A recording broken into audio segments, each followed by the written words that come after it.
So hi guys, hello mga Oragon, hello mga kalugar. So katulad na aking pangako sa inyo na gusto kong i-share sa inyo yung aking pag-unboxing ng aking bagong MacBook Air. So gusto ko siyang ipakita sa inyo para makita nyo rin ang kanyang mga features.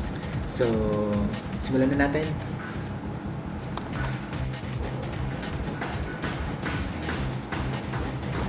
So eto siya guys, ang ating bagong MacBook Air.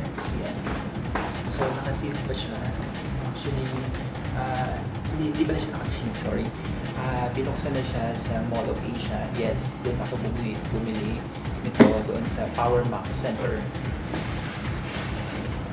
Ayan, medyo mabigat. At ito yung kanyang box.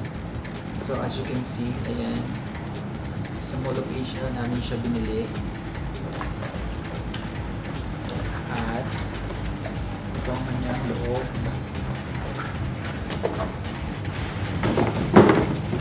Ayan guys. So, nakaseal pa siya. Actually, binuksan na siya doon. Nung bilhin namin ito para makita yung kanyang features. I mean, para ma-review, ma-check kung meron ba siyang sira or wala. Ayan. So, ito siya guys, MacBook Air. So, meron siya MacBook Air 13. Bali, ito pala siya. MacBook Air 13-inch. Ayan. So, ito yung kanyang specification. So, ayan. So, naka-plastic pa talaga siya. Ayan. So, buksan natin para makita nyo rin. So actually, plastic sealed siya, pero dahil nga binuksan nila ito para i-check, kaya ayun, medyo syempre open na siya. Ayan. Tcharan! So ito yung ating bagong MacBook Air. So nakalagay siya dito.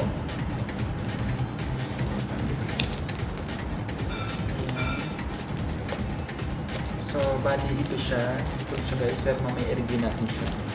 So, tingnan muna natin yung loob ng kanyang kahon. So, ang kasama ng nasa kahon ay ito. So, ito. So, designed by Apple in California. Ayan yung sinasabi niya dito.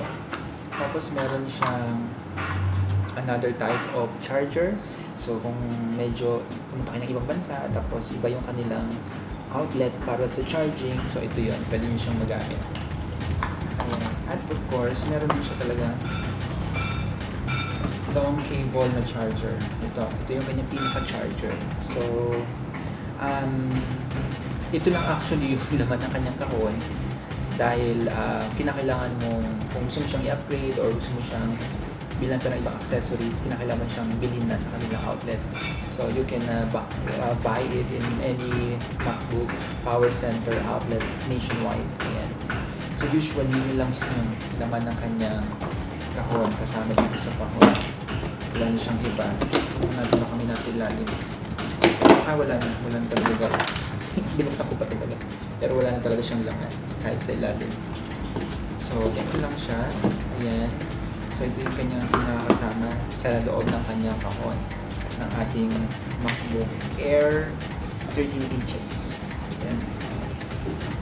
So, ilagay natin yung nasa yung ating namang MacBook Air. So, ayan, fully sealed yung ating MacBook Air 13-inch. So, pwede naman natin tanggalin yung plastic. So, talagang wala pa siyang gas-gas guys. As in, fully bagong-bago siya. Ayan. So, ito. Actually, meron na kami itong iPad na MacBook, iPad na Apple, pero syempre iba pa rin kapag laptop kasi mas madali o mas marami kang magagawa. Like for example, if you want to type something like articles or anything na mas mapapadali yung trabaho mo, mas okay pa rin talaga yung gumamit ng laptop. Kaya ito yung nagustuhan ko. Ayan. So, at the back, meron siya nakalagay na designed by Apple in California. Of course, assembled in China. So, ganito siya guys. Ganito yung kanyang lapad. Ayan. ito yung kanyang prompt. So, buksan natin siya. Ayan. So, pag binuksan natin siya,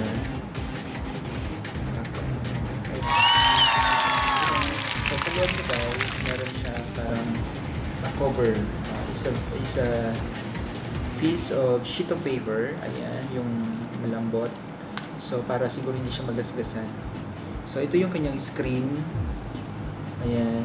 At saka, very lightweight siya guys. Pwede mo siyang gamitin lalo kapag magta-travel. So, very lightweight siya na ayun, dalahin mo siya kung kahit saan mo siya gusto. So, i-open natin siya. Actually, hindi ko pa ito na-charge. So, ayan, welcome to Apple. Ay, wala pa lang. So, ayan, nag-opening tayo guys. Ayan. So, yung kanya palang touchpad is hindi siya yung katulad ng usual na touchpad na ginagamit natin sa mga laptop, sa ibang klase ng laptop. Ito palang na nabili ko is kinakala mo siyang i-press, yung parang igaganon mo siya para talagang gumana yung kanyang touchpad. Hindi siya yung parang yung ganun-ganun lang, yung press-press ang tawag ba doon. So, hindi siya ganun. So, kinakailangan mo talaga siyang i-touch. Wait lang guys, i-open lang natin. Sana hindi ko nakalimutan yung password kasi pinagawa ako dito ng password para daw syempre for security na rin ang aking laptop. Ayan. So, ayan, nag-open na siya. Ayan. So, keypad siya dito. Yung style niya is keypad. Pero, ang sabi nung nabilihan ko nito, meron din siyang imbus type. Yung parang nakadikit din siya sa ganito. Pero, sabi niya, mas okay pa rin daw yung ganito. Kasi mas matibay at saka mas easy siyang gamitin. So, hindi ko pa siya napalitan ng wallpaper. Ayan, kung wallpaper ang tawag dyan. So, igaganda mo lang kung gusto mo siyang gamitin. It's like parang, ang sabi pala sa akin, parang meron ka na rin daw na mouse dito. Kasi pwede mo siyang i-drag, tapos kung gusto mo na siyang i-execute yung gusto mong gawin ng cursor, halimbawa ito yung cursor yung nakikita niyo dyan. So, i-click mo lang siya dito, tapos automatic na siya. Gagalaw na siya. Ayan. So, hindi ko pa ito na-explore kasi since nabili namin ito last Sunday pa, hindi ko pa siya binubuksan ulit after nung buksan siya sa SM Mall of Asia sa Power Max Center kasi nga gusto kong i-share sa inyo yung feelings ng pagbukas ko ulit nito para bago ko siya gamitin at bago ko siya i-charge ulit para alam nyo yun, isang bukasan lang, hindi yung bubuksan tapos kunwari unboxing. So gusto ko isang beses lang kaya I am really thankful and really grateful dahil na-share ko sa inyo itong experience na to. So actually guys, may iba't iba siyang features dito, ayan, sa ibaba. So, madali lang naman siya gagawin siya, pero actually nasabi ko sa inyo nga kanina, hindi ko pa siya masyadong na-explore. So, kinakailangan ko pa siyang i-explore. Ano pa ba yung kailangan yung malaman dito? So, bakit ko ba pinili yung MacBook Air or yung Apple na brand? Kasi bago ako bumili nito guys, parang nagkaroon ako ng crowdsourcing. Nagtanong-tanong ako sa mga kakilala through Facebook kung ano ba yung magandang laptop na pwede kong isunod mula doon sa Samsung na ginagamit ko since 2012. Yun yung Samsung na pinadala sa akin ni Mama from Kuwait at yun yung ginamit ko until now. Actually gumagana siya pero nahihirapan lang ako kasi pag nagta-travel masyado siyang mabigat kasi medyo mahaba siya at saka medyo mabigat. So kinakailangan ko ng isang laptop na mas lightweight at saka mas syempre maganda din yung yung features niya, of course. Tapos ang nagustuhan ko pa rin dito sa MacBook Air na laptop is that hindi siya nabavirus. Kasi meron siyang, ano ba tawag doon? Basta yung isa sa mga nag-answer ng aking inquiry sa Facebook na ano ba yung magandang brand ng laptop na pwede kong bilhin. So ang isa sa dalawa sila nabanggit sa akin na i-try ko ang MacBook Air kasi hindi nga siya nabavirus. Unlike doon sa ibang other na brand ng laptop, mura siya. Pero yun nga, kung ang goal mo is for long term na magagamit mo yung laptop mo, so why not go for the MacBook Air, for example. So actually guys, this one, katulad binanggit ko kanina sa aking introduction, there are some consequences of this decision to bought this laptop. Syempre ang unang consequences dyan, of course, kinakailangan mo talagang magbigay ng budget para dito. So for this laptop, nagkakahalaga siya ng 53,990 pesos. So yun yung babayaran mo for this laptop. Pero dahil ako ay nagka-shout ako ng nasa 30,000, kaya yung remaining amount na dapat kong bayaran ay pinasok ko siya sa credit card. So yun. Pero ang maganda lang dito is wala siyang interest. So this is zero interest as much as 6 years mo siya pwedeng bayaran. Pero ako gusto ko kasi matapos siya agad. So ang ginawa ko is pinasok ko siya sa credit term limit ko na 24 months. So for monthly payment ko dito is aabot siya ng nasa 1,000 pesos. Kasi parang 999 something lang yung dapat kong bayaran, pero para mas medyo maayos yung computation natin, mas madali. So kinakailangan kong magbayad within 2 years ng 1,000 pesos per month. So kung kayo ay nagpaplano na bumili ng laptop at naghahanap kayo ng very magandang brand at the same time is para for long term use nyo siya, so I would suggest also na kumuha kayo ng MacBook Air. Hindi ito dahil sa brand, of course isa na yun na pwede nyong i-consider, pero of course yung tipo ng paggamit ninyo, kung mas matagal nyo siyang gagamitin, syempre kung medyo maayos yung brand at especially kung free siya sa viruses, so mas maganda, why not na go for the MacBook Air, for example.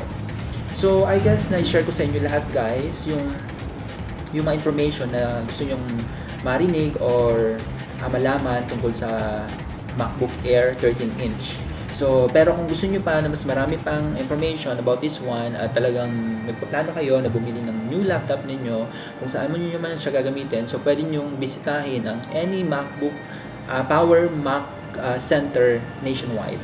Kasi sila yung mas makakapagbigay sa inyo ng enough information for this one. So, I'm just sharing this all the information based on my experience.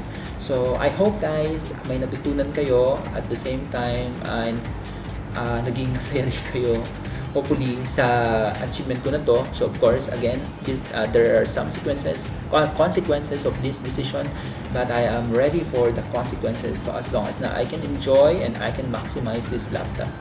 So thank you guys. So of course all these things that is happening to me, especially on the achievements of the material things, I offer it up. I'm lifting it up to God because He is the one who always providing all things in our life. So thank you very much guys for staying with me on this video. So I hope kung hindi ka pa nakakapag-subscribe, please do subscribe. Just hit the like button, comment and share, and para mas lagi kang mas ma-update sa mga videos na i-upload ko in the future.